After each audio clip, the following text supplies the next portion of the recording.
Sean Foley here at Foley Performance Academy, and we're going to discuss on this video weather conditions. So as you can see, we don't really do these videos where we talk about every angle of the golf swing and all that. That would be unfair to you because you all swing different. So going to something generic like left wrist or right wrist or what the shoulder should do, I just don't think is as helpful as the things that I've seen. The best pros in the world, what they do is they're prepared for every situation and they understand themselves in that situation. So, weather conditions. How many players out there struggle playing when it's cold? I don't know many who don't. I'm from Toronto in Canada, so when I grew up, our high school season was always in the cold. So we obviously had hand warmers and we had rain gear and we had beanies on, we had all that.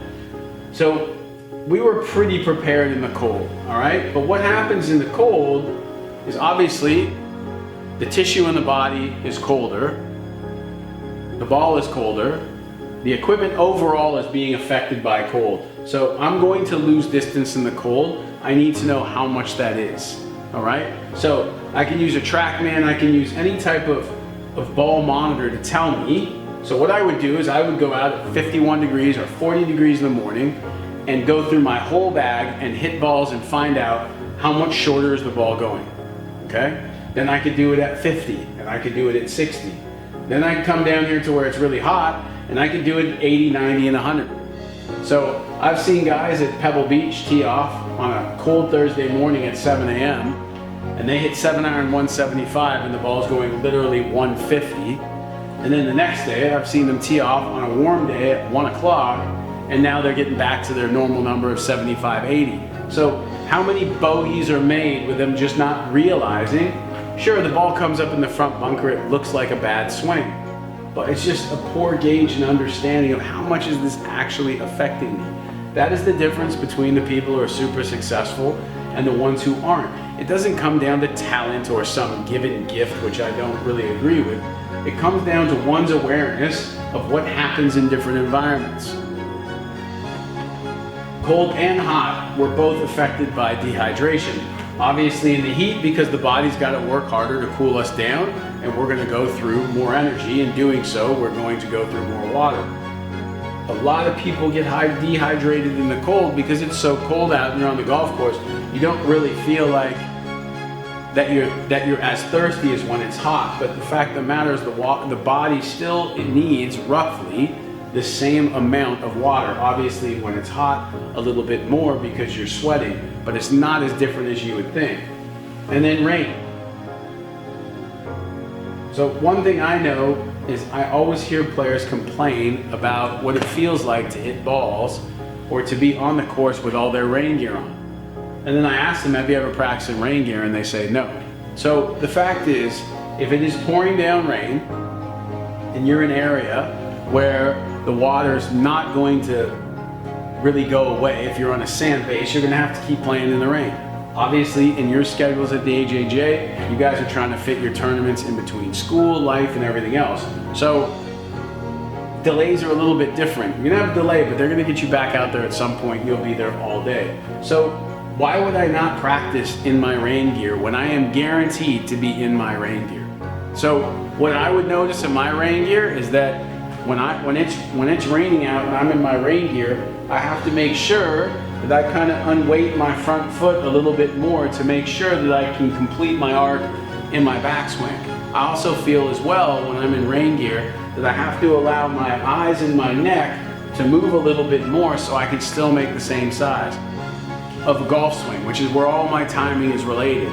So what I see with a lot of people and players is when they put rain gear on, it takes them 2 or 3 holes before they realize, oh, I need to do this or that, and unfortunately they're too over on those holes. And because it's been raining, it's not about to get easier. So practice in your rain gear. Once again, use a TrackMan, use a laser, use a Bushnell, use any device to see when I'm fully in my rain gear with my sweater on, how far am I hitting it? The other thing to do is we saw Phil Mickelson do it this week.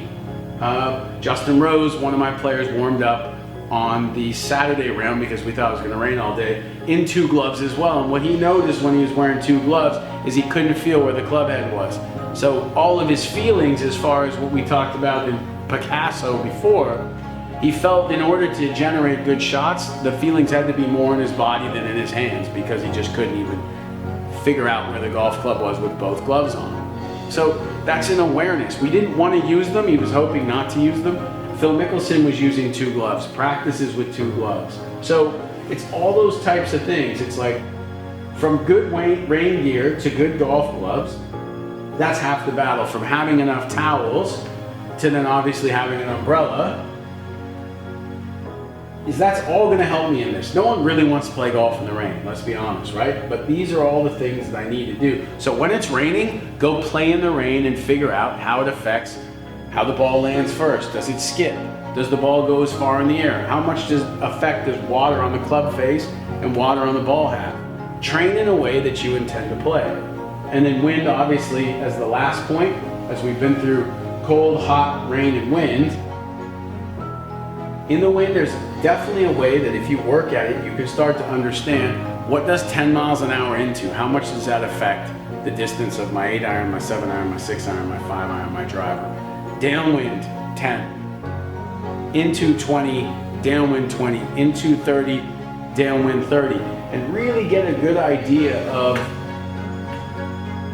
what's happening to the distance your ball's going, because I can't remember the last time I was actually at a golf tournament where it wasn't windy to some extent, and sometimes as high as 25 or 30 miles an hour. The really, really good ball strikers are the ones who understand that this club is going to make it. What I see with the kids, especially the boys in the AJGA, is they all think they're about 1 club longer than they are in actual fact.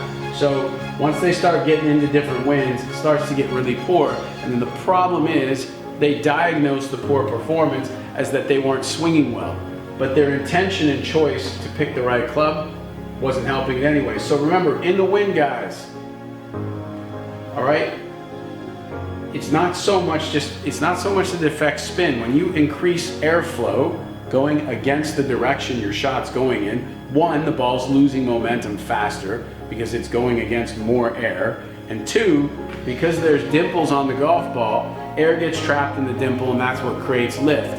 So if anything into the wind, what it's doing is it's creating more lift. As I increase airflow here, the ball is climbing more, it's not spinning more, it's a function of lift. And ideally, as the longer the ball's in the air, the longer it's obviously affected by the wind and for longer. So start understanding when you get into the wind, sometimes it's a lot more club than you think that it is. And the tendency is to take maybe 1 club more and then hit it harder, which then when I increase velocity, I also increase lift and I increase spin loft, and then the ball goes shorter. So you as great players need to do a really good job of understanding how all of these affect how you play, because at any time of the year you could be affected by all of them. So that's the key, right? The more prepared you are, the higher your probability is for success. We're not talking about swinging it perfectly. That's not going to ever be accomplished by a human being ever. But it's knowing these intricacies that will allow you to either gain or lose more strokes in these scenarios.